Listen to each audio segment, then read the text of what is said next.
میں قرآن مجید کی ایک آیت کے سہارے سے گفتگو کا آغاز کرنا چاہتا ہوں۔ سورہ آل عمران میں پروردگار عالم ارشاد فرما رہا ہے،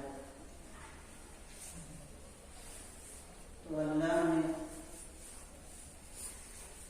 ان کی دعا قبول کر لی، بے شک میں برباد نہیں کرتا کسی بھی عمل کرنے والے کے عمل کو، چاہے وہ مرد ہو یا عورت ہو، جبکہ تم ایک ہی جنس سے ہو، ایک ہی قبیلے کے ہو، ایک ہی نسل کے ہو۔ یہ تو ترجمہ ہے، لیکن جب آپ ترجمہ ملاحظہ کر رہے ہیں تو آپ کو یہ اندازہ ہو جاتا ہے شروع سے کہ آیت میں کہا جا رہا ہے کہ اللہ نے قبول کر لیا، فاستجاب لہم، ان کی دعا کو مستجاب کر لیا۔ اب ظاہر توجہ کرنے کی بات ہے کہ وہ دعا کیا ہے، تو اس سے پہلے آپ کو قرآن مجید کی تھوڑا سا صفحہ گردانی کرنی پڑے گی۔ اس میں ہے ربنا سمعنا منادی ینادی للایمان ان آمنوا بربکم فآمنا، پروردگار میرے مالک، ہم نے ندا دینے والے کی آواز کو سنا کہ جس نے کہا اپنے پروردگار پر ایمان لے آؤ، تو ہم ایمان لے گئے، تو پروردگار اب تو مجھے جہنم کی آگ سے بچا ہے۔ اور آگے اسی طرح سے آیت اس سے پہلے اب پروردگار کیا کہتے ہیں، فاستجاب لہم ربہم، تو اللہ نے ان کی دعا کو سن لیا، اللہ نے ان کی دعا کو سن لیا۔ یہ تو آیت سے سمجھ میں آ رہا ہے۔ اب ذرا سا اس کا بیک گراؤنڈ بھی آپ دیکھیں، پس منظر اس کا، جسے آپ عموماً شان نزول کے نام سے سنتے رہتے ہیں، لیکن آیت تقریباً 12 آپ نے سنا ہے کہ آیت جب نازل ہوتی تھی تو اس سے پہلے کوئی نہ کوئی حادثہ، واقعہ، کچھ، لیکن یہ ضروری نہیں ہے، یہ تصور نہیں ہونا چاہیے کہ کوئی واقعہ ہو تب اللہ میں آیت بھیجے۔ سمجھ رہے ہیں آپ؟ جی اللہ کسی کا منتظر نہیں، لیکن کبھی کبھی واقعہ جب ہوتا تھا تو اس واقعے کی وضاحت کے لیے، یا اگر کوئی شخصیت ہے تو اس شخصیت کی عظمت اور بزرگی کو ظاہر کرنے کے لیے اللہ آیت کو اس موقع پر بھی اتار دیتا تھا۔ لہذا علماء نے جگہ جگہ یہ بات کہی ہے کہ یہ نہ سمجھیے گا کہ اگر کسی آیت کے سلسلے میں اللہ نے، اگر کسی واقعے کے بعد اللہ نے کوئی آیت اتار دی تو گویا یہ آیت اسی واقعے سے مخصوص ہو گئی، ایسا نہیں ہے، بلکہ قرآن مجید کی ہر آیت میں آفاقیت پائی جاتی ہے۔ قرآن مجید کی ہر آیت عالمی، قرآن مجید کی ہر آیت یونیورسل ہے۔ کوئی قرآن مجید کی ایسی ہے، یہ بھی میں وضاحت کر دوں، نوجوان نسل ہماری بعض اوقات سوال کرتی ہے اس کے لیے کہ یہ آیت مولا کائنات کے بارے میں ہے، یہ آیت شہزادی کے بارے میں ہے، یہ آیت خود پیغمبر کے بارے میں ہے۔ جی آیت کا ایک مصداق مولا ہو سکتے ہیں، آیت کا ایک مصداق شہزادی ہو سکتی ہے، آیت کا ایک مصداق اہل بیت ہو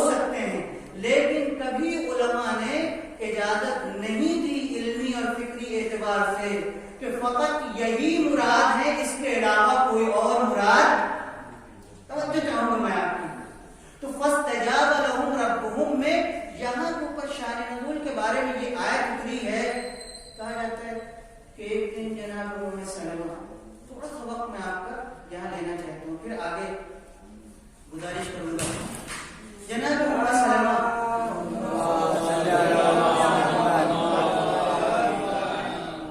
جو پیغمبر کی نہایت معزز بیوی ہیں، نہایت محترم بیوی ہیں، جو مقام اہل بیت کو پہچانتی ہیں. سب بیویاں ایسے نہیں تھیں، آپ کو معلوم کچھ تھی جو ہمیشہ ٹور میں لگی رہتی تھی، اور خاص طور سے شہزادی سے بعض کو بڑی چڑ. حالانکہ شہزادی بیٹی تھی، وہ زوجہ تھی، اور آپ جانتے ہیں زوجہ اور بیٹی میں کتنا فرق ہے. بیوی ایک صیغے کے ذریعے آتی ہے تو ایک صیغے کے ذریعے جا بھی سکتی ہے. توجہ چاہوں گا. مگر دختری کا رشتہ، بیٹی کا رشتہ، بیٹے کا رشتہ، یہ خونی رشتہ ہوتا ہے، یہ کبھی منقطع نہیں ہوتا. اب ان کے بارے میں عالم اسلام کے علماء نے لکھا ہے، بڑی ذہین تھی، بڑی عالمہ تھی، سب کچھ اپنی جگہ کے اوپر، مگر وہ زہرا نہیں بن سکتی تھی. وہ فاطمہ نہیں بن سکتی تھی. اور یہی ان زوجہ اور جناب ام سلمہ میں فرق ہے. توجہ چاہوں گا.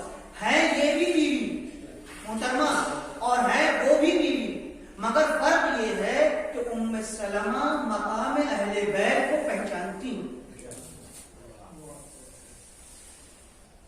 لہذا ایک دن آئے، بس میں یہاں سے آپ کی توجہ چاہتا ہوں، اور کہنے لگی یا رسول اللہ، راہ خدا میں دشمنوں سے لڑائی، اس کا ثواب اس قدر، اور ہم لوگوں کو اس میں کوئی حصہ نہیں. توجہ چاہوں گی، ہم لوگوں کا کوئی حصہ نہیں. ایک بات ہے، ایک دن پیغمبر مسجد میں بیٹھے ہوئے تشریف فرما، ایسے ہی ایک خاتون داخل مجلس ہوئی، اور داخل ہونے کے بعد اس نے کہا یا رسول اللہ، میں اکیلی آئی ہوں، لیکن میں مدینے کی عورتوں کی طرف سے نمائندہ بن کے آپ کی خدمت میں آئی ہوں، میں اکیلی نہیں ہوں. اگر آپ اجازت دیں تو میں اپنی بات آپ کے سامنے، آپ نے غور نہیں کیا، یہ کائنات کا رسول، اصحاب کا مجمع، مسلمانوں کی تربیت ہو رہی ہے، ان کے ذہن تیار ہو رہے ہیں، اسلامیات سے واقفیت کرائی جا رہی ہے، احکام بتائے جا رہے ہیں، اور عالم کا رسول جو اللہ کے بعد سب سے بڑی شخصیت ہے وہ بیٹھا ہوا ہے، مگر مجلس کا عالم یہ ہے، بے تکلفی اتنی ہے، امن اتنا ہے، صلح اتنی ہے، آشتی اتنی ہے کہ ایک عورت، معمولی عورت اس مجلس میں داخل ہو کر کے پیغمبر سے اجازت لے کر کے گفتگو کرتی ہے. دکھائیے ایسا معاشرہ کہاں ہے. یہ بہت بڑی بات ہے، آپ کہیں نہیں پا سکتے. یہ اسلامی معاشرہ. اس نے کہا یا رسول اللہ، میں اکیلی نہیں ہوں، میں نمائندہ بن کے آئی ہوں. کیا بات ہے، کہو. یا رسول اللہ، ہم مردوں کی خدمت کرتے ہیں، بچوں کی تربیت کرتے ہیں، بچوں کو دیکھتے ہیں، گھر کا کام کرتے ہیں، اور اس کے بعد گھر سے باہر بھی ہم نہیں نکلتے. تمام حفاظت پاسداری ہماری جانب سے، پورے گھر کا کام ہمارے ذمہ، اور پھر اپنے شوہروں کو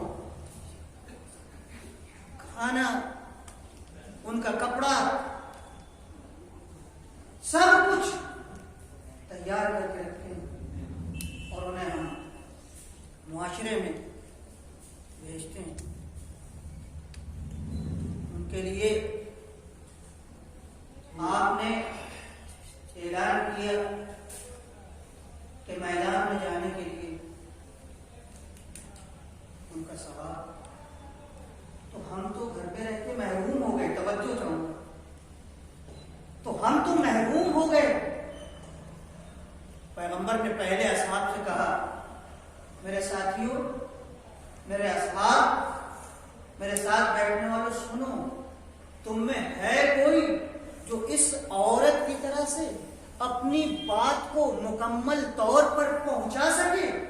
توجہ چاہوں گا، پیغمبر نے پہلے اس عورت کی تعریف کی. یا رسول اللہ تعریف کیوں؟ توجہ، پیغمبر ذہن تیار کرنا چاہتے ہیں کہ دیکھو اگر کوئی نیک کام کسی کی طرف سے ہو تو پھر اس کی تعریف و تمجید میں تکلف نہ کرو، یہ اسلام ہے. یہ عورتوں کے حقوق ہیں. مردوں کو خطاب کر کے کہا ہے تم میں کوئی جو اس طرح سے اپنی بات کو بیان کر سکے؟ آج آپ دنیا میں دیکھ لیجیے، پارلیمنٹ سجائے جاتے ہیں، مشاورتی کمیٹیاں بنتی ہیں، بڑے بڑے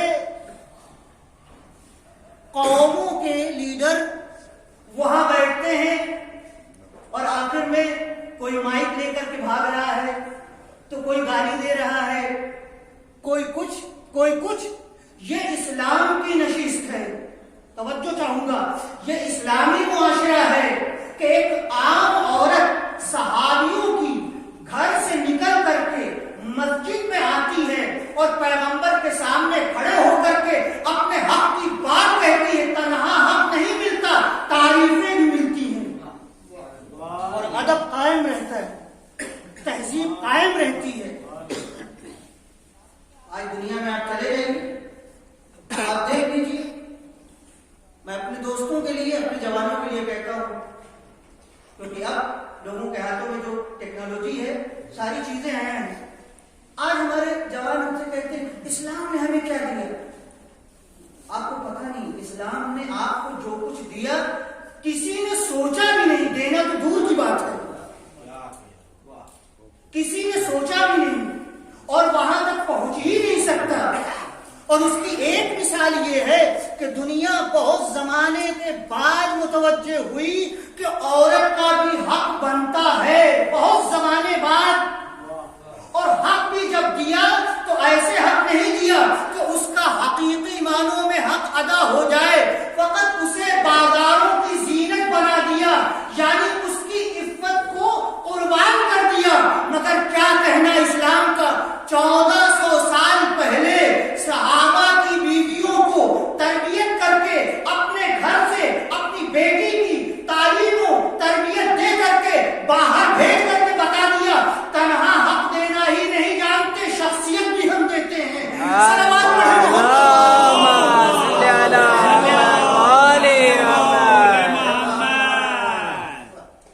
یہ اسلام ہے.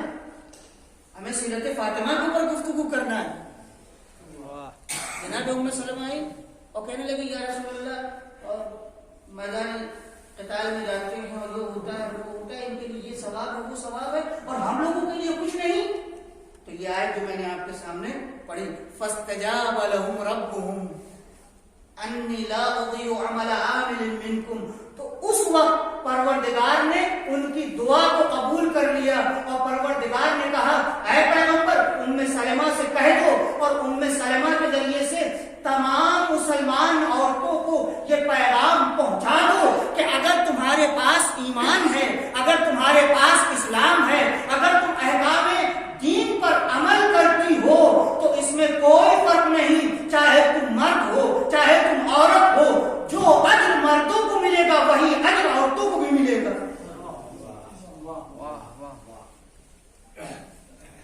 یہ ہے اسلام، یہ ہے اسلام کی تعلیمات.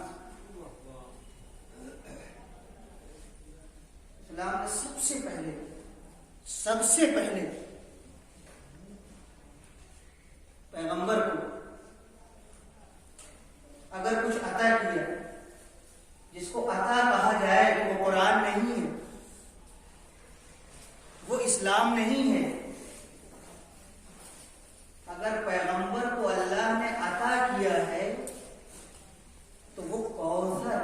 توجہ چاہوں گا، کیوں؟ اس لیے کہ دو لفظ ہیں ہمارے پاس. یعنی عربی میں آپ جب پڑھیں گے تو دیکھیں گے ایک الف تے یہ ہے عطا،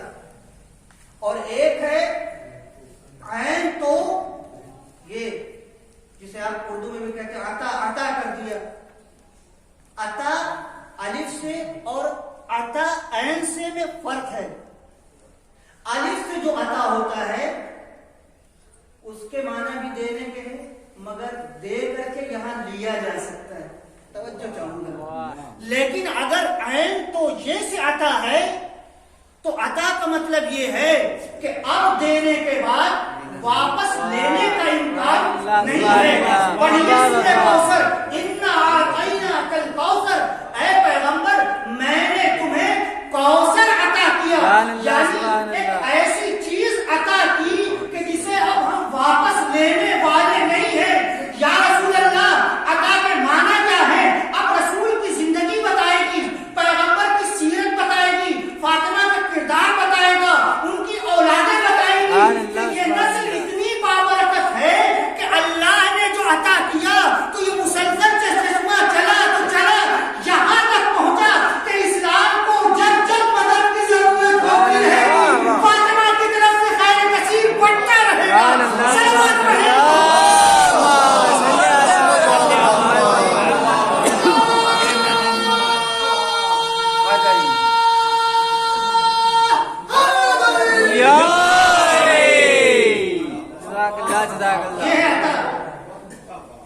ہم نے آپ کو خیر کثیر دیا. خیر کثیر کے معنی کیا ہے؟ کوثر کا ترجمہ کیا ہے؟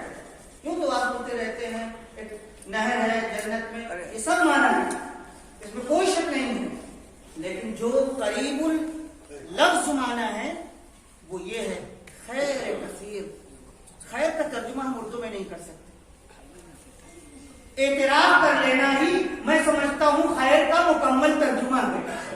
توجہ رکھوں گا میں، کیونکہ قرآن مجید کہتا ہے من اوتی الحکمہ فقد اوتی خیرا کثیرا، جس کو اللہ نے حکمت دے دی، علم نہیں، علم سے بالا تر باریک چیز حکمت، اسے اللہ نے خیر کثیر دے دیا. تو خیر کثیر کے معنی ہی کچھ ہیں، تو یہاں کوثر عطا کیا یعنی خیر دیا. خیر کے معنی اب لغت میں تلاش نہ کیجئے، یہ دیکھیے کہ خاندان بنی ہاشم میں نسل کیسے آگے بڑھی. آج آپ دنیا میں کہیں چلے جائیے، میں افریقہ رہا ہوں، میں عمان گیا ہوں، میں نے ایران میں تعلیم حاصل کی ہے، آپ بھی دنیا بھر میں جاتے رہتے ہیں. آج دنیا میں آپ چلے جائیے، بہت ساری قومیں آباد ہیں، مگر جہاں بھی دنیا میں آپ چلے جائیے آپ کو سادات کی نسل مل جائے گی.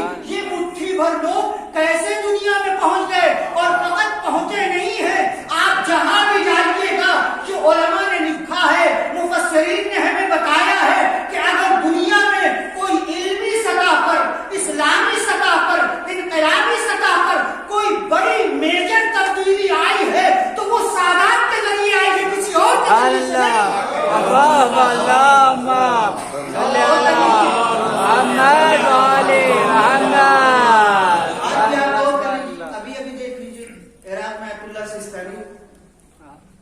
لبنان میں سید حسن نصر اللہ، ایران میں سید خامنئی صاحب ہیں. یہ تینوں سادات ہیں کہ نہیں؟ آپ ادھر آ جائیے اپنے انڈیا میں، زیادہ دور نہ جائیے، لکھنؤ کی تاریخ اٹھا کے دیکھ لیجیے. جناب مولانا غفر احمد صاحب کے بارے میں کہا جاتا ہے وہ نجب گئے نقوی سادات میں سے. آپ دیکھ لیجیے لکھنؤ میں. تو آپ جب ملاحظہ کریں گے تو آپ کو اندازہ ہوگا کہ شہزادی فاطمہ کی شخصیت تنہا اس عنوان سے اہم نہیں ہے کہ وہ پیغمبر کی بیٹی ہے، یہ ایک نسبت ہے. صرف اس وجہ سے وہ اہم نہیں ہے کہ وہ علی مرتضیٰ کی زوجہ ہے، یہ ایک نسبت ہے. صرف اس وجہ سے اہم نہیں ہے کہ وہ امام حسن و حسین علیہ السلام کی والدہ گرامی ہیں، نہیں.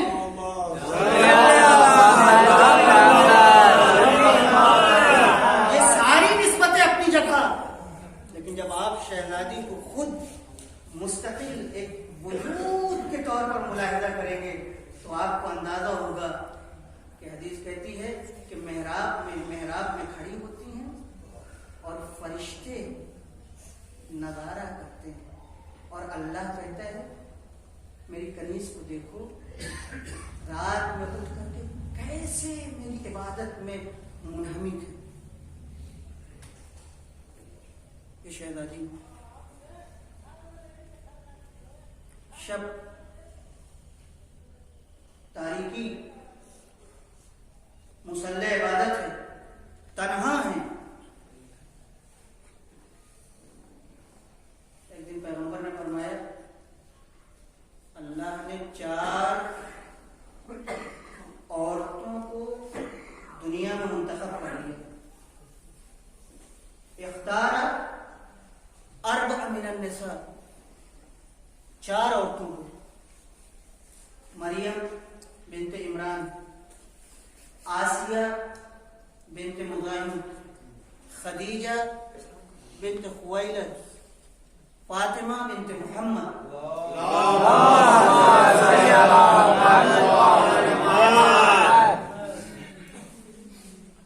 مریم کون؟ مریم عفت اور عصمت کی مثال ہے. آسیہ کون ہے؟ فرعون کی زوجہ. آسیہ اطاعت اور طاغوت سے دوری کی مثال ہے. توجہ چاہوں گا، طاغوت وقت سے دوری کی مثال ہے. خدیجۃ الکبریٰ کون ہے؟ شہزادی کی والدہ، وفاداری کا نمونہ ہے. اب شہزادی کو آپ لے کے آئیے سامنے. تو مریم عفت طہارت، آئے تطہیر فاطمہ کے لیے. آسیہ طاغوت وقت سے دوری، فاطمہ حریم ولایت کی مدافع، طاغوت وقت سے دوری. خدیجۃ الکبریٰ وفاداری کی مثال. فاطمہ اپنے والد اور اپنے شوہر دونوں کے لیے وفاداری کی مثال. تو گویا پیغمبر نے 4 بیویوں کا تذکرہ کر کے اور فاطمہ کو خود شامل کر کے بتا دیا کہ ان تینوں میں الگ الگ ایک صفت ہے، مگر میری بیٹی فاطمہ وہ یہ ہے کہ اس کے اندر وہ تمام صفتیں جو مریم کے اندر اکیلی ہیں، آسیہ کے اندر اکیلی ہیں، خدیجہ کے اندر اکیلی ہیں، وہ ساری صفتیں اور اس کے علاوہ جو ہماری جانب سے ہے، اللہ کی جانب سے ہے، علی کی جانب سے ہے، حسنین کی جانب سے ہے، خود اس کی جانب سے ہے، وہ ساری صفتیں فاطمہ کے اندر جمع ہیں.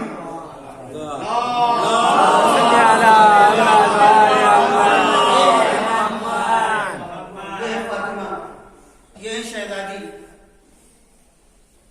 کا گھر میں نہیں ہے.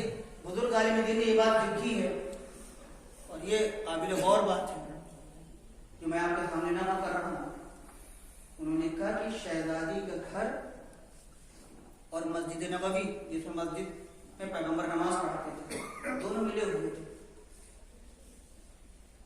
مگر کبھی بھی شہزادی مسجد میں نہ خطبہ سننے گئی، نہ اپنے بابا کے پیچھے نماز پڑھنے گئی. میں توجہ چاہوں گا اس جملے کے اوپر.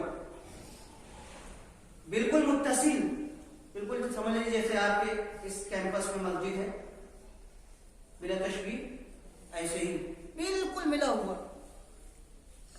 مگر کبھی لیکن شہزادی مسجد میں تو نہیں جاتی، مگر ان کے والد جب خطبہ دیتے ہیں، جب کوئی بات کہتے ہیں، جب کوئی حادثہ ہوتا ہے تو سب ان کو پتہ چلتا ہے. میں بہت توجہ چاہوں گا. شہزادی کہاں سے آپ کو معلوم ہوتا ہے؟ آپ کو گئی نہیں. یہ ہے شہزادی کا کردار، یہ ہے شہزادی کی پریکٹیکلی لائف، عملی زندگی. جی میں نہیں گئی، لیکن میں نے ہمیشہ اپنے بیٹے حسن و حسین کو بھیجا، بیٹا جانا اور جا کر کے سننا تمہارے نانا کیا کہہ رہے ہیں. شہزادی اس کا کیا مطلب ہے؟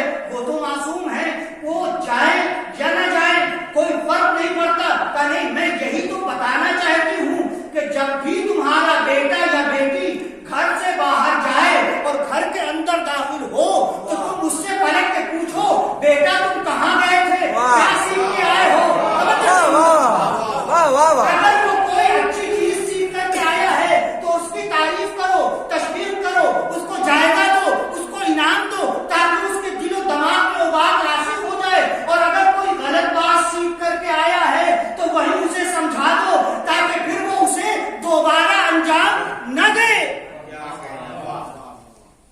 یہ شہزادی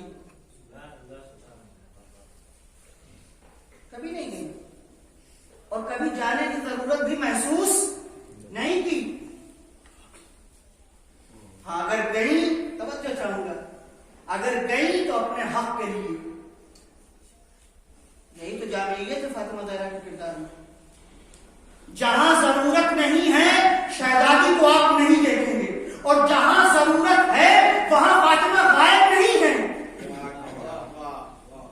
جہاں ضرورت نہیں ہے وہاں شہزادی آپ کو نہیں دکھائی دیں گی، اور جہاں ضرورت ہے وہاں خود بنی ہاشم کی عورتوں کے حصار میں پہنچتی، اپنا حق لینے کے لیے، اپنا حق بتانے کے لیے. اب ایک بات سمجھ میں آئی کہ اسلامی عورت گھر کی چہار دیواری میں مقید نہیں ہے. مقید اس میں ہے کہ یہ دیکھا جائے کہ ضرورت کب نکلنے کی ہے.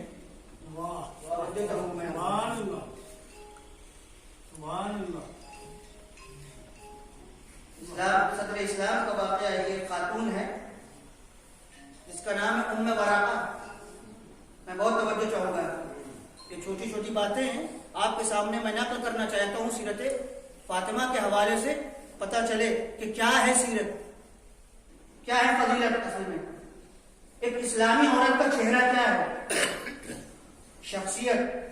اسلام چاہتا ہے عورت باقی رہے، اس کی عزت، اس کی عفت باقی رہے، اور اگر ضرورت پڑے تو وہ معاشرے میں آئے، لیکن اس کی شخصیت پامال نہ ہو. مزاج اسلام یہ ہے.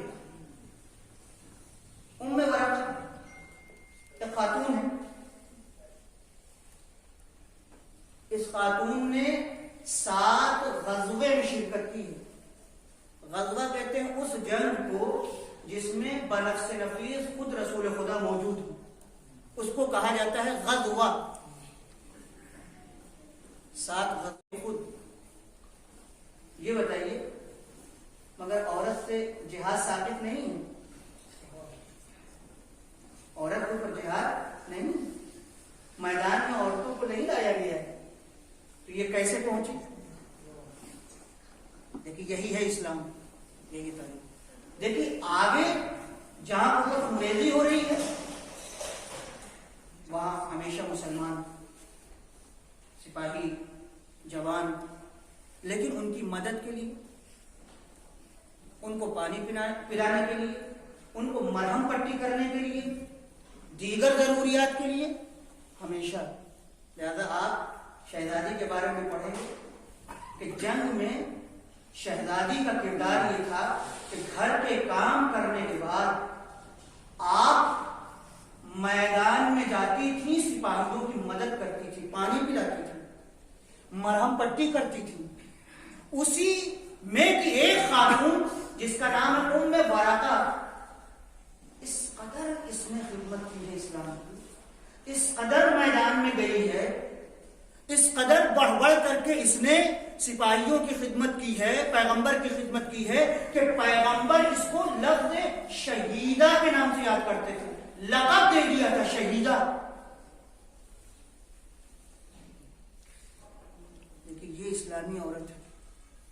ایک دن کہنے لگی یا رسول اللہ میری تمنا ہے کہ میں بھی رائے خدا میں قتل ہو جاؤں. 7 غزوے میں شرکت کرنے والی، یا رسول اللہ میں بھی چاہتی ہوں کہ راہ خدا میں، تاکہ مجھے اجر ملے، شہادت کا اجر. پیغمبر نے کہا میں تمہیں شہادت کی بشارت دیتا ہوں، لیکن ابھی نہیں، ابھی نہیں، ابھی تمہاری ضرورت ہے. توجہ چاہوں گا پیغمبر کے الفاظ پہ غور کیجیے. ابھی تمہاری ضرورت ہے. کیا ضرورت ہے؟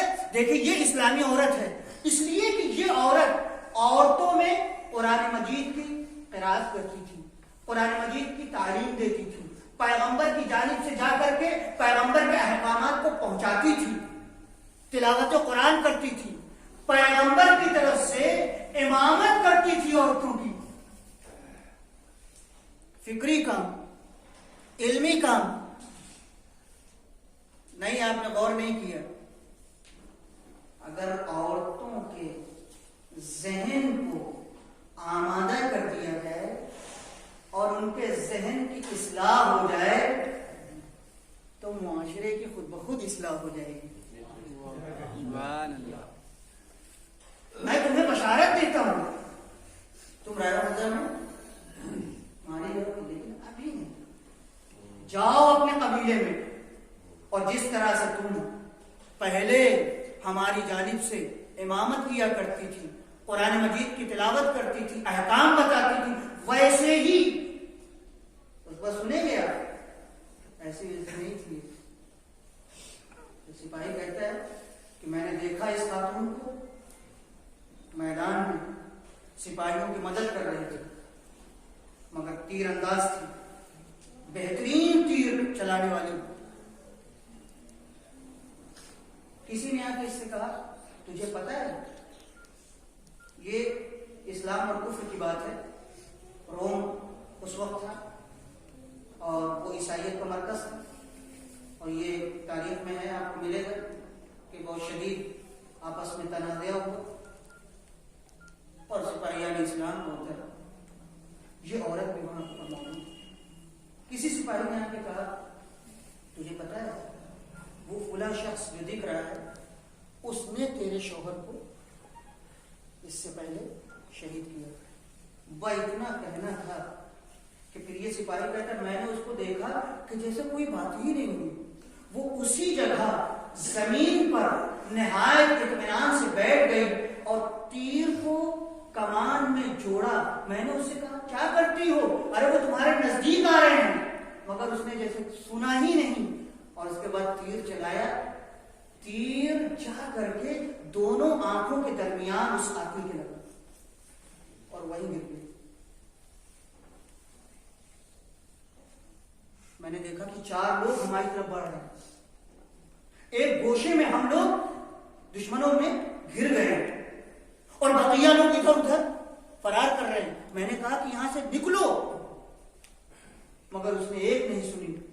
دوسرے کو بھی اسی طرح سے، تیسرے کو، چوتھا خود ہمارے پاس آ کر کے گرا اور 4 کو اس طرح سے اپنے تیروں سے اس نے چھلنی کر دیا اور ختم کر دیا. لیکن یہ اسلام کی، اور جب ضرورت پڑتی ہے تو یہی امامت کرتی ہے، یہی قرآن مجید کی تلاوت کرتی ہے، یہی احکام بتاتی ہے، یہی نجاست اور طہارت بتاتی ہے، اور یہی عورتوں کے احکام. یہ کہاں سے سیکھا تھا؟ بس میں یہاں آپ کو لایا ہوں، یہ کہاں سے سیکھا تھا؟ کس نے بتایا؟ کیا پیغمبر عورتوں میں جا سکتے تھے؟ جی نہیں. اگر پیغمبر عورتوں میں جاتے تو شہزادی کی ضرورت ہی نہ ہوتی. توجہ چاہوں گا. اگر پیغمبر عورتوں میں جا سکتے ہوتے تو پھر شہزادی کی ضرورت نہ ہوتی. پیغمبر کو یہ کہنے کی ضرورت نہ تھی فاطمہ تو بقعۃ منی، فاطمہ میرا ٹکڑا ہے. فاطمہ کو اللہ نے اسی لیے بھیجا ہی تھا تاکہ نبوت کی تکمیل ہو سکے. وہ کام جو پیغمبر مقید ہونے کے ناطے قیودات کی بنیاد کے اوپر، شرائط کی بنیاد کے اوپر، حالات کی بنیاد کے اوپر، نزاکتوں کی بنیاد کے اوپر انجام نہیں دے سکتے تھے، وہ کام فاطمہ سے لینا تھا. زیادہ پیغمبر ہر جگہ نہیں پہنچتے تھے، اپنی بیٹی کو بھیجتے تھے. مدینے کی عورت آئی اور آنے کے بعد کہنے لگی شہزادی میرا آپ سے ایک سوال ہے. آپ نے فرمایا کہو. اس نے سوال پوچھا، شہزادی نے جواب دیا. کیا اجازت ہے ایک اور سوال کر لوں؟ کہا شوق سے. دوسرا سوال کیا. پھر اس نے کہا اجازت ہے تیسرا سوال کر لوں؟ شہزادی نے تیسرے کا جواب دیا، چوتھے کا جواب دیا، یہاں تک کہ 10 سوالات اس نے. شہزادی نے جواب دیا.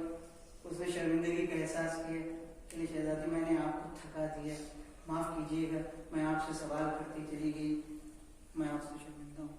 جواب سنیے.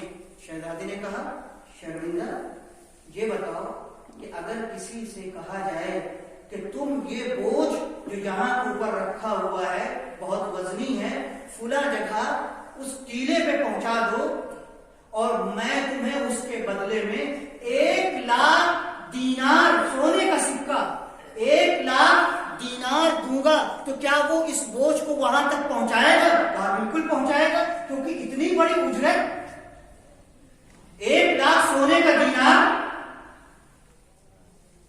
سنو، جب میں ایک مسئلہ کسی کو بتاتی ہوں، جب میں دین بتاتی ہوں، تو آسمان و زمین میں جتنی چیزیں ہیں اس سے کہیں زیادہ قیمتی اجر اللہ کی جانب سے ہمیں عطا ہوتا ہے۔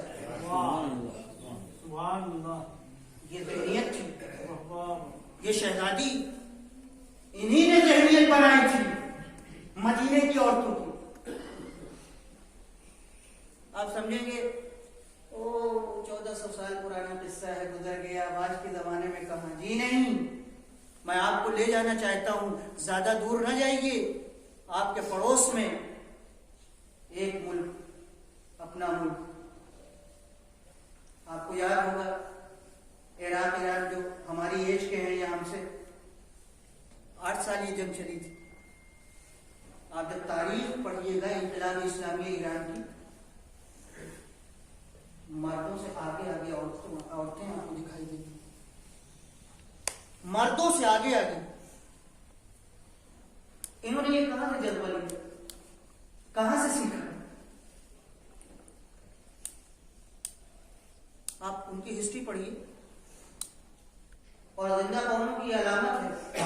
آج آپ ایران چلے جائیے، ایک معمولی شہید کے اوپر کم سے کم ایک کتاب آپ کو مل جائے گی، ایک معمولی شہید، معمولی قاسم سلیمانی جیسے تو چھوڑ دیجئے، ان کو اوپر تو آپ کو سینکڑوں کتابیں کا 1 سال ہو رہا ہے، اور سینکڑوں کتابیں وہاں، اور اس کے علاوہ ہندی میں، اردو میں، عربی میں، فارسی میں، انگریزی میں آپ کو قاسم سلیمانی پر کتاب مل جائے گی۔ یہ زندہ قوموں کی علامت ہے، اور یہ بھی کہیں اور سے نہیں سیکھا، شہزادی سے سیکھا۔ کہاں سے سیکھا؟ یہ واقعات تاریخ میں موجود ہے کہ ایک عورت آئی، اور آنے کے بعد، بلکہ نہیں، معاف کیجیے گا، ایک مرد آیا، اور مرد آنے کے بعد وہ کہتا ہے، شہزادی میں چاہتا ہوں کہ اگر آپ نے اپنے بابا سے کوئی حدیث سنی ہے تو وہ حدیث مجھے سنائیے، کیا آپ مجھے وہ حدیث سنا سکتی ہیں؟ شہزادی نے کہا، ہاں میں نے اپنے بابا سے حدیث سنی ہے، اور اسے میں نے لکھا ہے، حفاظت سے میں نے اس کو رکھ دیا ہے۔ خادمہ سے کہا کہ وہ نوشتہ لے کر کے آؤ، بہت توجہ چاہوں گا، وہ نوشتہ لے کر کے آؤ۔ جیسے ہی خادمہ سے کہا، خادمہ نے کہا، ارے میں نے اسے گم کر دیا، مجھے نہیں مل رہا ہے، پتہ نہیں کہاں رکھ دیا۔ شہزادی ناراض ہو، سنیے لفظ سنیے۔ شہزادی نے کہا، یہ حدیث جو میں نے اپنے بابا سے نقل کی تھی، حسن و حسین سے کہیں زیادہ مجھے حدیث ہے۔ یہ حدیث جو میں نے اپنے بابا سے نقل کی ہے، لکھی ہے، میرے بیٹے حسن و حسین کہیں زیادہ یہ حدیث مجھے پیاری ہے۔ یاد رکھیے، یہ سیرت فاطمہ تھی۔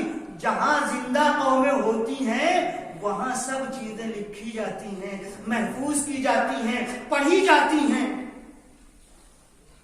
لہذا آج آپ چلے جائیں، آپ کو ایک ایک شہید کے اوپر، جس نے بھی انقلاب اسلامی ایران میں خواتین میں سے شرکت کی، ان کی ہسٹری یا ان کا انٹرویو، ایک خاتون کہ جن کے لیے میں کتاب کا حوالہ نہیں دینا چاہتا ہوں، میں اپنے چھوٹے بھائیوں سے بتانا چاہتا ہوں، چھوٹے بھائیوں کو اور جوانوں کو، کہ جن کے گھر ہم خود گئے ہیں، ان کے بیٹے اس وقت شہید مطہری کے بعد دوسری شخصیت مانے جاتے ہیں تو کوٹ پینٹ میں، امامہ نہیں لگاتے، مگر عالم دین اور یونیورسٹی کے پروفیسر ہمارے انڈیا بھی آ چکے ہیں، بڑی علمی شخصیت۔ ان کی والدہ مشہد کے رہنے والے ہیں، پہلی خاتون مشہد کی کہ جنہوں نے امام خمینی کے انقلاب میں سب سے پہلے شرکت کی۔ یہ اس وقت کی بات ہے جب شاہ کی حکومت تھی عورتوں کا نہ کوئی وقار تھا، نہ کوئی عزت تھی اور نہ کوئی شناخت تھی بحیثیت شیعہ۔ یورپی کلچر، فرانسوی کلچر کے بعد بزرگوں نے بتایا تھا کہ اس وقت اگر کوئی ایران جاتا تو روٹی وہاں جا کے روٹی بکتی بازار میں، کوئی گھر پہ نہیں پکاتا، تو وہ بزرگ کہتے تھے کہ روٹیوں کی دکان سے زیادہ شراب کی دکان تھی۔ آج سے تقریباً 45 سال پہلے کا ایران سب شیعہ، ایک امام خمینی، ایک سید فاطمہ، ایک سادات میں سے اٹھا، اس نے توجہ چاہوں گا، اس نے کہا اگر کل بروز قیامت اللہ نے ہم سے یہ سوال کیا خمینی اے علماء اسلام، اے ایران کے علماء، اے سادات، اے حسین کرنے والوں، اے عباس کا علم اٹھانے والوں، اے فرش اعلیٰ بچھانے والوں، تم یہاں اس مملکت میں اس ایران میں 99% تھے، کیوں نہیں ہمارے دین کو پیش کیا؟ کیوں نہیں جعفری مکتب کو پیش کیا؟ کیوں حسینی مکتب کو پیش نہیں کیا؟ تو کل ہم محشر میں اللہ کو کیا جواب دیں گے؟ شہزادی کو کیا جواب دیں گے؟ وہاں کی قوم سمجھدار تھی، اس فقیہ عادل کے حکم کے اوپر سامنے آ گئی، وہ کلچر جو کل یورپی کلچر تھا اسے اسلامی کلچر میں، شیعہ کلچر میں بدل دیا۔ یہ ہے زندہ قوم، کہیں اور تو تھوڑی اترے تھے، ساری گندگیاں تھیں، کوئی ایسی چیز نہیں تھی، میں اس کو دہرانا نہیں چاہتا، ساری چیزیں۔ اور یہی خواتین جب اتر کے آئیں، میں آپ کو بتاؤں ان کے 3 بیٹے، جس میں سے ایک اس وقت بڑے تھنکر، بڑے پروفیسر اور عالم اسلام میں بہترین نظریہ رکھنے والے، متعدد کتابیں ہیں، متعدد کانفرنسیں کی ہیں انہوں نے، بڑے فکری مطالب، آغا رحیم پور الغدی، رحیم پور الغدی، ازغدی، الف زید غیر دال، رحیم پور سے مانے جاتے ہیں۔ پور کہتے ہیں فارسی میں پوتے نواسے، یہ جو یہاں اکبر پور وغیرہ یہ ہے نا، یہ فارسی زمانے کا نام ہے، یعنی اکبر کے بیٹے کا شہر۔ اب پور جو ہے وہ ہم لوگ سمجھ لیں گے نگر جگہ کے معنی میں، نہیں، فارسی پہلے زمانے میں، آج سے تقریباً 200 سال پہلے، انگریزوں سے پہلے فارسی ہی تھی۔ آج بھی آپ چلے جائیے تو جو قبرستان میں پچھلے کتیبے لگے ہوں گے یا وصیتیں ہوں گی آپ کو فارسی میں ملیں گی، شاہی زبان فارسی تھی، تو وہ ان کا نام وہی ہے، رحیم کے پوتے، مانی ہوئی شخصیت۔ ان کے ایک بھائی شہید، ان کی والدہ بوڑھی ہو گئی، مگر اس وقت باقاعدہ ان کو تربیت دی گئی تھی۔ میں گیا ہوں ان کے گھر، ان کے والد سے بھی ملا ہوں، کیونکہ پورا ہمارا ایک ڈیلیگیشن تھا جن کی ہم لوگ جن کی کلاسیں لے رہے تھے، جہاں سے ہمارے انڈیا سے کچھ لڑکیاں اور کچھ لڑکے آئے ہوئے تھے ایران، تو ہم ان کی کلاس لے رہے تھے، کئی ایک لوگ تھے درس و تدریس۔ تو مشہد میں ایک پروگرام ہم نے رکھا تھا کہ شہداء کے گھرانے سے ملاقات، تاکہ دیکھے تو سامنے کہ یہ لوگ ہیں، اسی دھرتی پر ہیں، کیونکہ عموماً جب مجلس میں باتیں ہوتی لوگ سمجھتے ہیں کہ 1400 سال پرانی تاریخ ہے، سب گزر گیا، جی نہیں، انہوں نے لوگوں سے سیکھا تھا۔ آپ یقین کریں، مجھے یاد آ گیا تو سن لیجئے، ان کے والد انتقال ہو گیا، رحیم پور صاحب کے والد کا انتقال ہو گیا، شہید کے والد تھے، ان کے جہاں بیٹھے ہوئے تھے، ہم لوگ سامنے ایسے ہی تھے اور ایک کرسی پہ بیٹھے، بہت بزرگ تھے، خود بھی ایک کتاب انہوں نے لکھی تھی، وہ کتاب ہم لوگوں کو دی بھی تھی، اسرائیل کے اوپر انہوں نے کتاب لکھی تھی۔ ان کے بیٹے کی تصویر ان کے پیچھے لگی ہوئی تھی، ایک 18-20 سال کا جوان، اور تمام لوگ جتنے تھے وہ چاہتے تھے کہ اپنے بیٹے کے بارے میں کچھ بتائیں۔ جو 16-17 سال کا جوان، نہایت خوبصورت، آپ یقین کریں، میں سمجھتا ہوں 3 یا 4 بار گفتگو کے دوران ان سے کہا گیا کہ آپ اپنے شہید کے بارے میں کچھ ایوائڈ کر دیں، اپنے شہید کے بارے میں کچھ کہیے، ایوائڈ کر دیں۔ آخر میں انہوں نے ایک لفظ کہا، باپ اپنے بیٹے کے لیے کہ ایک صالح جوان تھا دنیا سے گزر گیا، بس اس کے علاوہ کوئی لفظ انہوں نے استعمال نہیں کیا۔ ایک صالح نیک جوان تھا جو دنیا سے گزر گیا، پھر انہی کے الفاظ آج موجودہ دور کی بات کرو کہ اب ہمیں کیا کرنا ہے، وہ اپنی ذمہ داری پوری کر کے چلا گیا۔ کسی کی سنی ہوئی بات نہیں ہے کہ ہم بیٹھے ہوئے تھے، ہمارے اندر یہ جذبہ تھا کہ وہ بتائیں گے، گریا کریں گے، روئیں گے، نہیں۔ اور ان کی والدہ موجود تھی، چونکہ ہماری فیملیاں تھیں وہاں کے اوپر، ان کی والدہ بتا رہی تھی کس طریقے سے۔ تو انقلاب میں شرکت کرنے والی یہ کون؟ یہ جناب زینب سے درس لینے والی، جناب کلثوم سے درس لینے والی، جناب رباب سے درس لینے والی، شہزادی فاطمہ سے درس لینے والی۔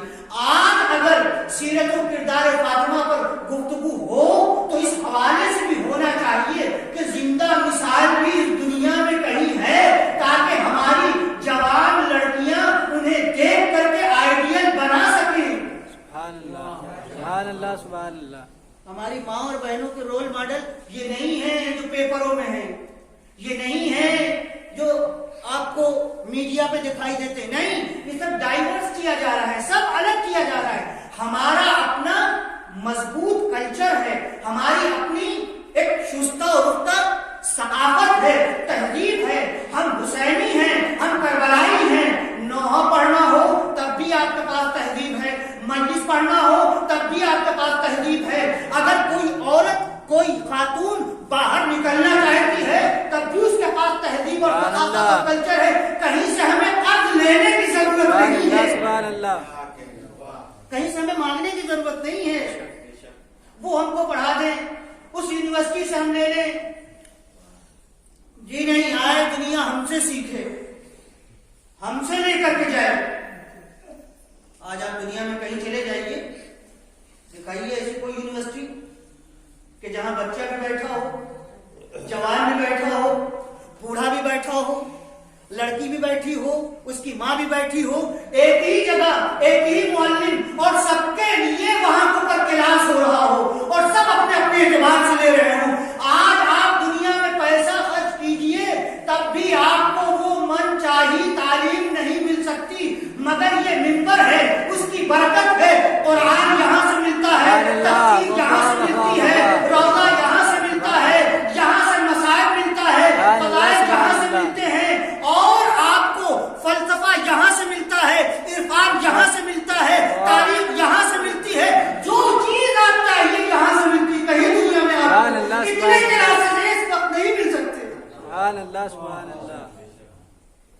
یہ ہمارا کلچر ہے، یہ ہماری تہذیب ہے۔ آپ نے، ہمارے پوروجوں نے اس تہذیب کو امانت داری کے ساتھ اپنی نسل کو منتقل کیا۔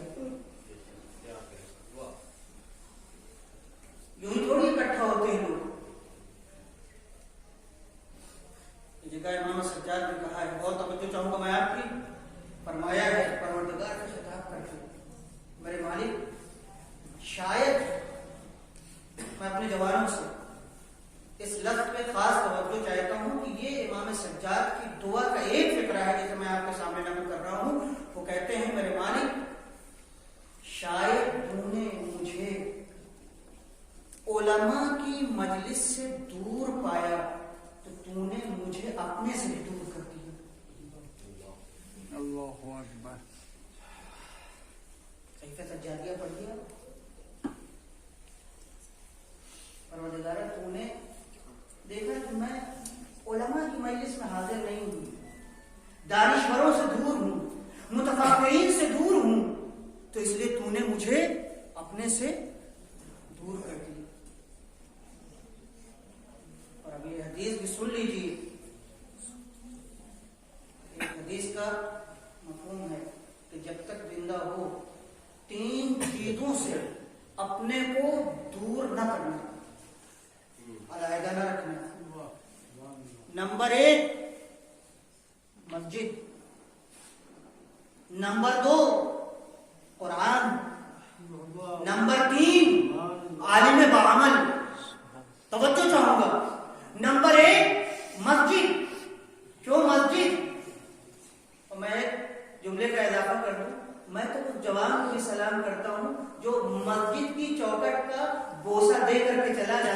مسجد میں نہیں آتا. آپ کہیں گے کیوں؟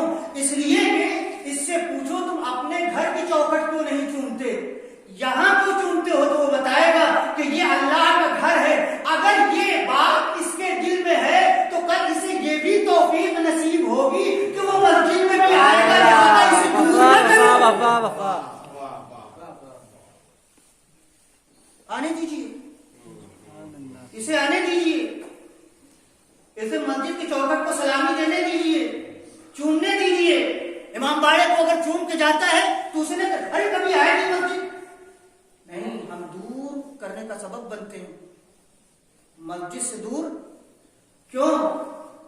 دوسری حدیثوں میں اس لیے کہ وہاں آپ کو نیک صالح, ممکن ہے کوئی بہترین مشورہ دینے والا مل جائے, ممکن ہے کوئی آپ کو زندگی میں ترقی دینے والا مل جائے, ممکن ہے کہ کوئی بہترین صلاح دینے والا آپ کو مل جائے.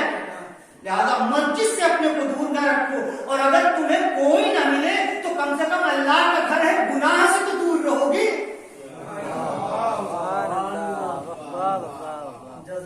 یہ مسجد, جتنی دیر بھی مسجد میں انسان کا وقت گزرتا ہے اس کی زندگی میں برکت اکاؤنٹ ہوتی رہتی, لکھی جاتی رہتی.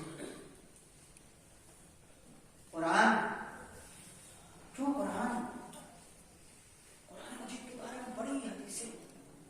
آج ہم لوگوں کو الزام لگایا جاتا ہے, آپ سے نہیں کہوں گا تو کس سے کہوں گا, چیزوں کے اوپر کہ لوگ قرآن نہیں پڑھتے, ان کے یہاں قرآن نہیں ہے, ان کے یہاں حافظ نہیں ہوتے. جی ممکن ہے کبھی اعتراض صحیح رہا, ممکن ہے, لیکن آج نہیں کہا جا سکتا. آج تنہا ایک ایران میں کم سے کم 1 لاکھ سے زیادہ حافظ ہیں, چھوٹے بڑے, چھوٹے بڑے 1 لاکھ سے زیادہ. میں کم کر کے بتا رہا ہوں کیونکہ ممبر ہے, ورنہ تو زیادہ اس سے تعداد کہیں زیادہ نہ پہنچتی. 1 لاکھ سے زیادہ. اور تنہا حافظ یہ حافظ نہیں ہے کہ قرآن مجید کی آیت یاد ہونے اور رٹا لگائے ہوئے پڑھتے چلے جا رہے, نہیں, معنی پر بھی توجہ ہے, تفسیر پر بھی توجہ ہے. اور آپ زیادہ دور نہ چلے جائیے, آپ کے گھر میں فرمان علی صاحب کا قرآن رکھا ہوا ہے, اسی آپ کے بہار کے تھے, اس پہ لکھا حافظ فرمان علی. تو اگر حافظ نہیں تھے تو لکھا کیوں گیا, جھوٹ بولا گیا کیا؟ نہیں, حافظ قرآن تھے, فرمان صاحب حافظ تھے. اچھا آپ کہیں گے قرآن نہیں آتا, کوئی بات نہیں, نہیں آتا, نہیں آتا. شہزادی کی مجلس ہو رہی, سارے ثواب کی مجلس ہے, اب میں کیسے نہ کہوں. قرآن مجید کے بارے میں کہا گیا ہے اگر قرآن نہیں آتا تو جس کو آتا ہے اس کے پاس بیٹھ, وہ پڑھے, تم سنو.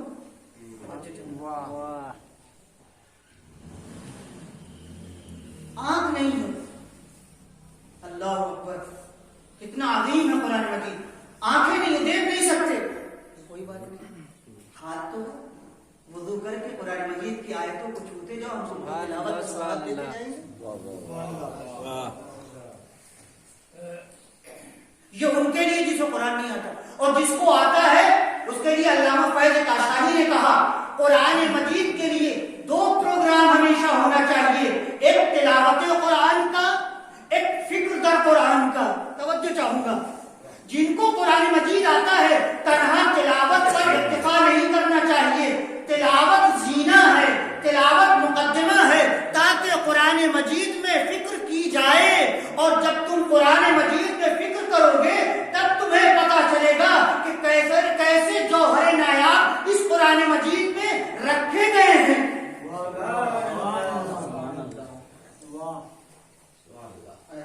کے بارے میں ہے, شہید مطہری کے بارے میں ہے, حضرت امام خمینی کے بارے میں ہے, جن کے بارے میں میں جانتا ہوں, جو میں آپ کے سامنے نقل کر رہا ہوں. سارے علماء تقریباً سونے سے پہلے یہ تو قرآن مجید کی تلاوت کرتے تھے. جب تک قرآن مجید کی تلاوت نہیں کرتے تو سوتے نہیں تھے. شہید مطہری سے پوچھا آپ سونے سے پہلے, اور یہ نہیں کہ ایک صفحہ, پورا ایک جز, آپ ایک رکوع کہہ لیجیے اس کو. شہید مطہری سے کسی نے پوچھا, کہا میں جب سارے کاموں سے فارغ ہو جاتا ہوں, توجہ چاہوں گا, سارے کاموں سے فارغ ہو جاتا ہوں تب قرآن مجید کی تلاوت کرتا ہوں کہ اب میں زیادہ توجہ سے قرآن مجید کو پڑھ سکتا ہوں. نہیں، میں آپ کی توجہ اور آگے بڑھانا چاہتا ہوں. اقبال کا نام تو آپ نے سنا ہے، علامہ اقبال جن کو شاعر مشرق کہا جاتا ہے، جن کی وہ کہی ہوئی کویتائیں آپ پڑھتے رہتے ہیں، نظم پڑھتے رہتے ہیں. فارسی میں بھی کہا ہے، اردو میں بھی کہا ہے، سارے جہاں سے اچھا ہندوستان ہمارا انہی کا ہے.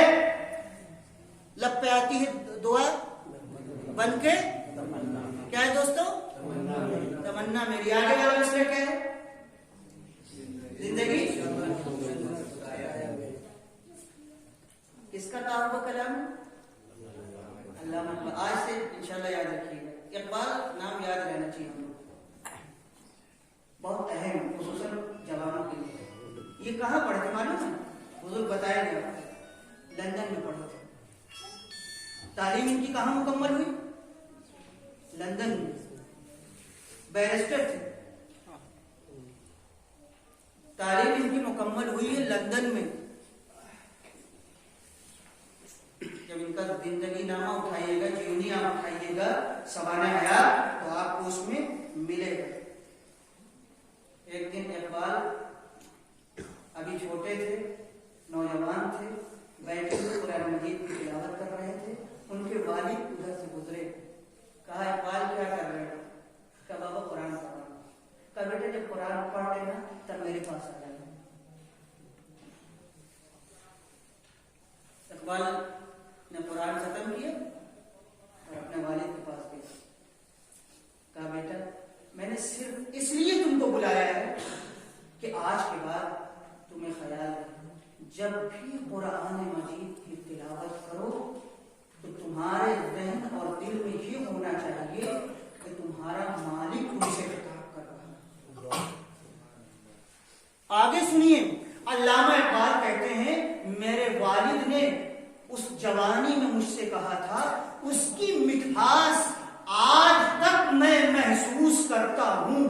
فقط محسوس نہیں، آپ ان کے کلام کو اٹھائیے اور جن لوگوں نے اقبال کے اوپر لکھا ہے، اقبال کو سمجھنے کی کوشش کی ہے، تقریباً متفقہ طور پر، متحدہ طور پر سب نے لکھا ہے کہ اردو میں اگر کوئی شاعر گزرا ہے کہ جس نے اسلامیات کو شعر میں مکمل طریقے سے پیش کیا، دین اور مذہب کی نمائندگی کی، قرآن کو سب سے زیادہ کوٹ کیا، تو وہ اقبال کے علاوہ کوئی اور دوسرا شاعر نہیں. سبحان اللہ سبحان اللہ.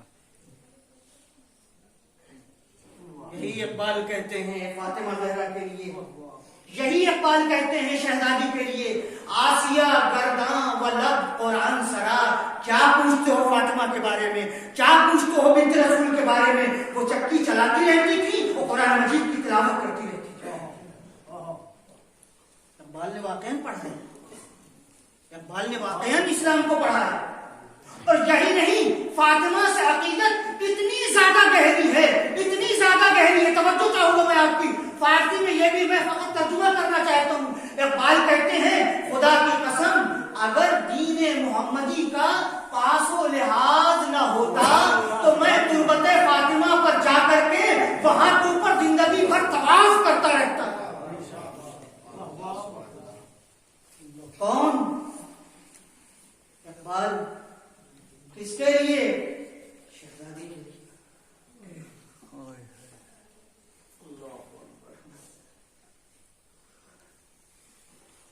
اقبال شہزادی کے حوالے سے بہت حساس ہے. میں کبھی کبھی جان بوجھ کر کے علامہ اقبال کو ممبر سے نقل کرتا ہوں تاکہ یہ انٹرنیشنل شاعر ہماری قوم میں زندہ دکھائی دے. جتنا اردو میں کہا اس سے کہیں زیادہ ڈبل انہوں نے فارسی میں کہا. اتنے دور اندیش تھے. اقبال کو پوچھیے یہ بصیرت آپ کو کہاں سے ملی؟ توجہ چاہوں گا، بڑے حساس منزل پر لے کر کے آیا ہوں. آپ علامہ اقبال کو پوچھیے کہ یہ علامت آپ کو کہاں سے ملی، یہ وقات آپ کو کہاں سے ملی، یہ نقطہ رسی آپ کو کہاں سے ملی، تو آپ کو پتہ چلے گا کہ اہل بیت کے مرتبے کو سمجھنے کی وجہ سے. جب سے انہوں نے اہل بیت کو پہچانا، اہل بیت کے مرتبے کو پہچانا، ان کو بلندی ملتی چلی گئی۔ آسیہ گرداں و لب قرآن سرا، کیا کہنا فاطمہ، آپ چٹکی چلا رہی ہیں مگر زبان ذکر خدا سے خالی نہیں۔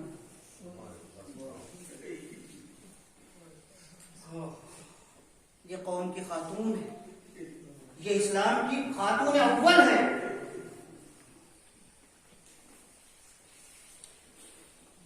یہ فاطمیہ، یہ ایام، یہ 3 دن رونے کے لیے، پوسا دینے کے لیے، شہزادی کو سلام کرنے کے لیے، سیکھنے کے لیے، اپنی روح کو تازہ کرنے کے لیے، خصوصاً یہ ایام اس لیے آتے ہیں تاکہ مردوں کے ساتھ ساتھ ہماری عورتیں بھی اپنی روح کو تازہ کر سکیں، اپنے دل اور دماغ کو تازہ کر سکیں۔ ایک مرحومہ کے سارے ثواب میں اس دنیا سے گزر گئی، بہترین سارے ثواب کہ فاطمہ کا ذکر کیا جائے، بنت رسول کا ذکر کیا جائے، جس کی زندگی مکمل اسلام کا آئینہ تھی، جنہوں نے ایک لمحہ بھی اپنا زندگی میں کبھی ضائع اور برباد نہیں کیا، یا گھر میں شوہر کی خدمت، بچوں کی تربیت، اور جب وقت خالی ہوا تو مدینے کی لڑکیوں کی، عورتوں کی تربیت اور ان کی تعمیر۔ لیکن پیغمبر آئے، آنے کے بعد دیکھا کہ فاطمہ، اللہ اکبر، یہ ہے اسلام کی خاتون، یہ ہے قرآن کی عورت، یہ ہے دین کی بعظمت خاتون۔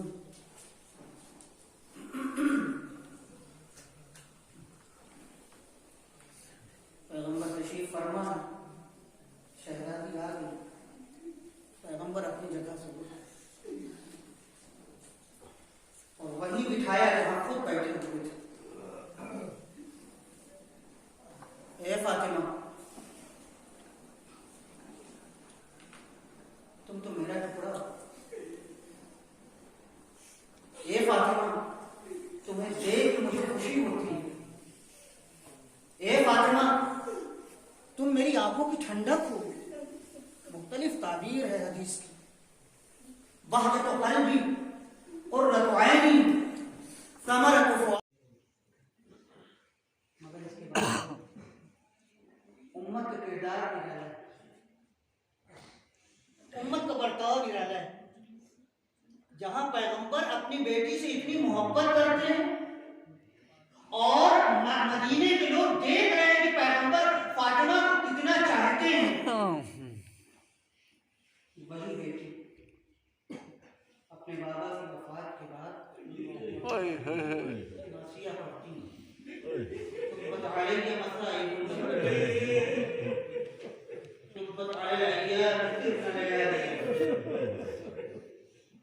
بابا آپ کے بعد کتنے مسائل پڑھے کہ اگر دنوں کو پڑھتے تو شبائے تاریخ بدل جاتی۔ اے بابا، اگر عمری رات کو روتی ہے تو میں صبح ہی سے رونا شروع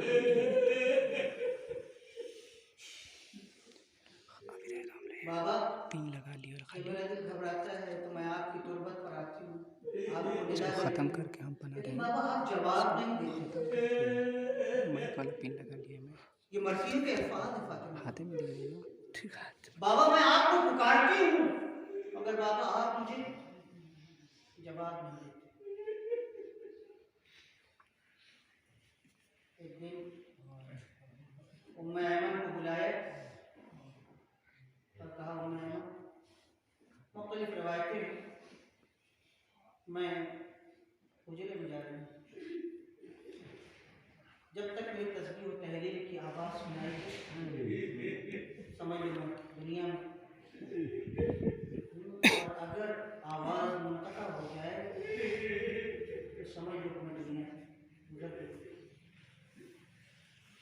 حسن کو باخبر کر دینا،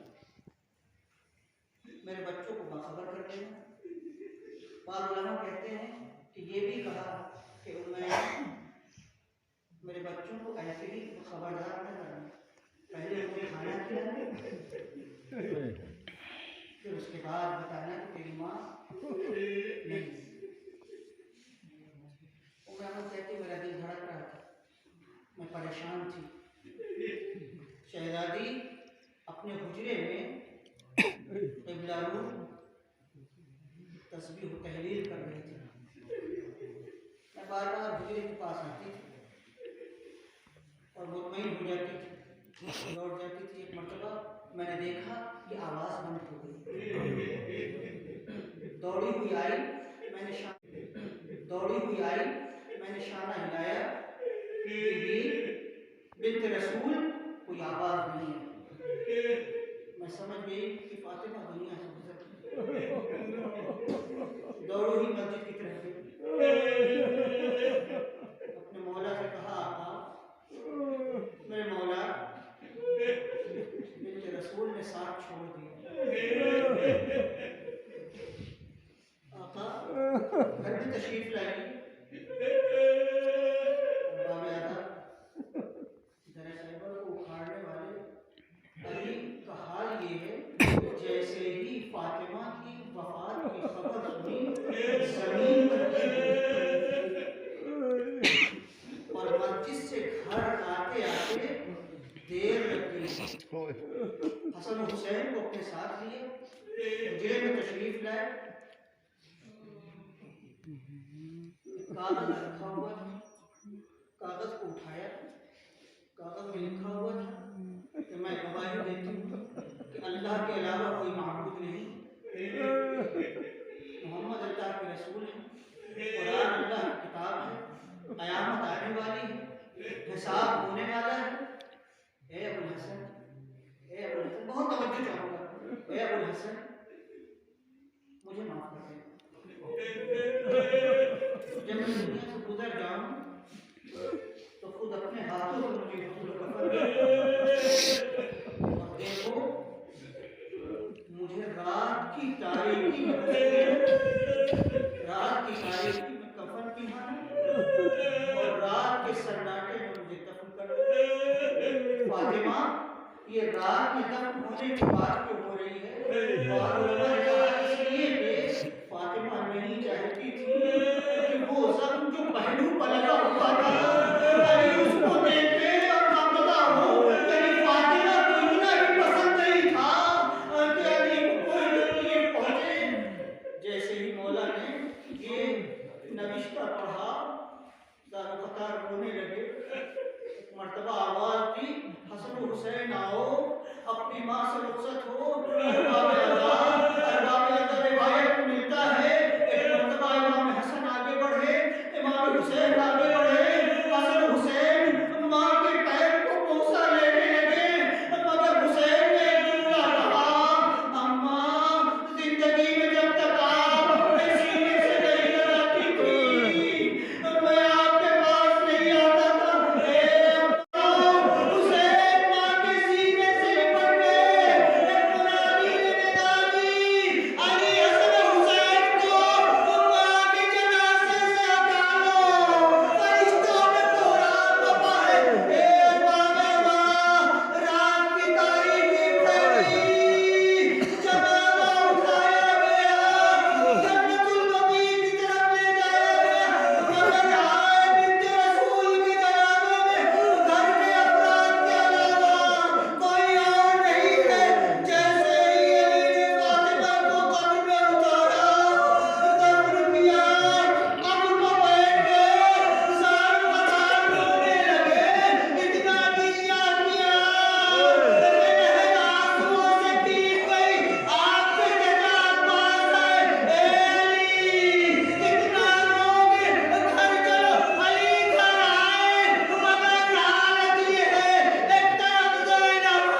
پروردگار تجھے واسطہ ہے محمد و آل محمد کے اس آخری زمانے کے فتنوں سے ہماری نسل کو بچائے.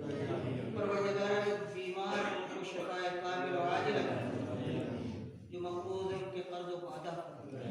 پروردگار ہمارے ملک میں امن و امان پیدا کر. پروردگار دنیا میں جو بیماری پھیلی ہوئی ہے پروردگار اہل بیت کے صدقے میں امام زمانہ کے صدقے میں اس بیماری کو جلد سے جلد ختم کر. اے میرے مالک تجھے واسطہ ہے محمد و آل محمد کا اس مجلس کا ثواب مرحومہ فردوس فاطمہ کو پہنچا دے. ان کے گناہان صغیرہ اور کبیرہ کو بخش دے. ان کے پسماندگان ان کے شوہر ان کے بیٹے اور بیٹیوں کو صبر اور اجر عنایت فرما.